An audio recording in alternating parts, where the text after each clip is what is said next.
Voltamos então aqui com mais informação. Vamos tomar agora e retomar o depoimento do ex-ministro Palocci. A declaração dele continua a repercutir no país como um todo e ele falou ao juiz Moro sobre benefícios recebidos pelo presidente Lula no momento que houve troca de governo, momento em que saiu e que ele deixou o governo e assumiu então a presidente Dilma. Ministro.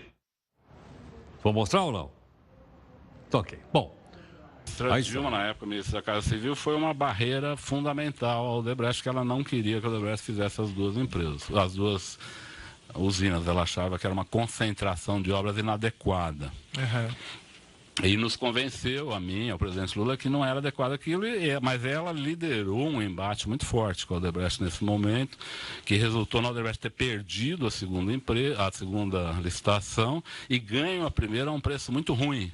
Do ponto de vista do mercado, parecia um preço muito ruim, muito baixo. Né? Então, quando o presidente Dilma foi tomar posse, a empresa entrou num certo pânico. E foi nesse momento que o doutor Emílio Odebrecht fez uma espécie de pacto de sangue com o presidente Lula. Ele procurou o presidente Lula nos últimos dias do seu mandato e levou um pacote de propinas para o presidente Lula que envolvia esse terreno do Instituto, que já estava comprado, e o seu Emílio apresentou ao presidente Lula, o sítio para uso da família do presidente Lula, que ele já tinha feito, já estava fazendo a reforma em fase final, e ele disse ao presidente Lula que o sítio já estava pronto, e também disse ao presidente Lula que ele tinha à disposição dele para o próximo período, para ele fazer as atividades políticas dele, 300 milhões de reais. Desse depoimento, o depoimento é o juiz Moro. Você viu o pessoal sentado? Aquele cidadão que está atrás dele, sentado na mesa, é o advogado do presidente Lula. Está lá também, obviamente, acompanhando o depoimento e fez perguntas, como o Couto vai explicar daqui a pouco. O Palocci também afirmou, nesse depoimento, que nunca operou Caixa 2, mas que sabia que parte da grana que vinha para o PT tinha origem ilícita. Nunca cheguei para uma empresa e falei, o senhor pode pagar no exterior tal pessoa? Nunca falei isso, porque não me cabia discutir como a empresa ia pagar. Mas eu várias vezes pedi para a empresa, o senhor pode fazer a doação de 50 milhões para a campanha do presidente tal, da presidente tal? Isso eu fiz várias vezes. E sabia que os tesoureiros depois iam lá e faziam pagamento, lícitos e ilícitos, Caixa 1, 2... muitas vezes era Caixa 1 para simular pagamento legal, mas a origem do dinheiro era ilegal. Um exemplo bom é na campanha de 2014. A campanha de 2014 teve duas características. Foi a campanha que mais teve Caixa 1 e foi uma das campanhas que teve mais ilicitudes. Certo. Por quê? Porque o crime se sofisticou no campo eleitoral. Bom, o Palocci disse ainda que o ex-presidente Lula deu orientações para que parte dos contratos... Veja que vai aparecer um personagem novo agora aqui. E eu vou pedir para o Couto comentar. Que parte dos contratos fechados pela Petrobras e as empreiteiras das sondas para furar no pré-sal, né, ia sair uma grana daí. E essa grana seria colocada na campanha da presidente Dilma. Veja agora. Em meados de 2010, talvez nesse mesmo período que nós estamos tratando, ele me chamou para uma reunião na biblioteca do Palácio da Alvorada. Eu era deputado. Nessa reunião estava o José Sérgio Gabrielli, eu e a ministra da Casa Civil, o presidente Dilma.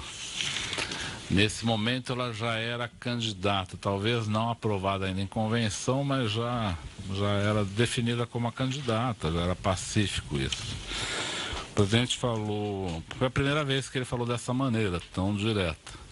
Mas ele falou, olha, eu chamei vocês aqui porque o pré-sal é o passaporte do Brasil para o futuro, é o que vai nos dar combustível para um projeto político de longo prazo no Brasil. Ele vai pagar as contas nacionais, vai ser o grande financiador das contas nacionais, dos grandes projetos do Brasil.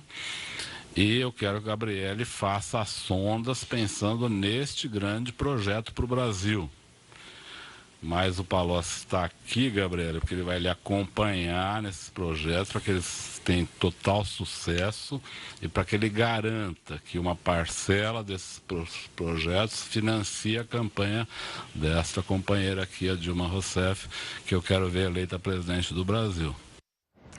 Olha, os três citados, o Gabriele, o presidente Dilma e o ex-presidente Lula, os três negaram ter participado dessa reunião que o Palocci acabou de descrever aqui, de viva voz, como você viu. O nosso comentarista Ricardo Couto aqui conosco. Couto, tudo bem? Boa noite, Heródoto. Boa noite a todos. Pensei que você ia vir de verde e amarelo hoje. Foi no desfile de manhã ou não?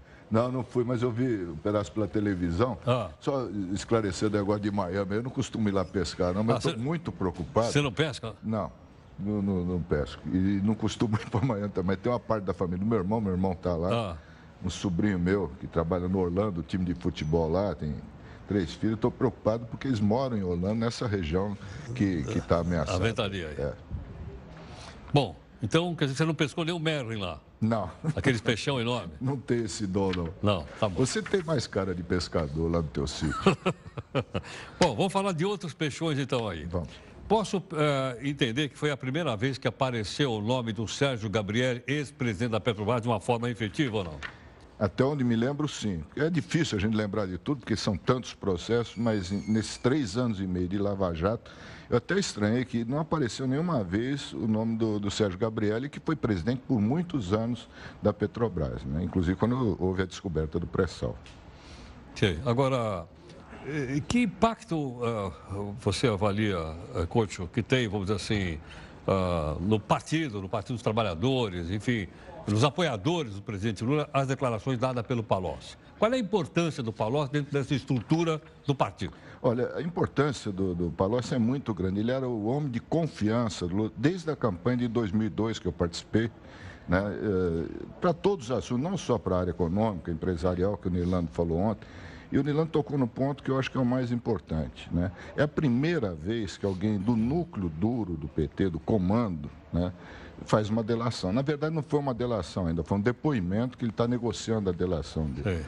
E como era de se esperar hoje, todos desmentiram o que ele falou, né? Os citados, né? E é sempre no mesmo ponto. Cadê as provas? Ele falou, mas não apresentou provas.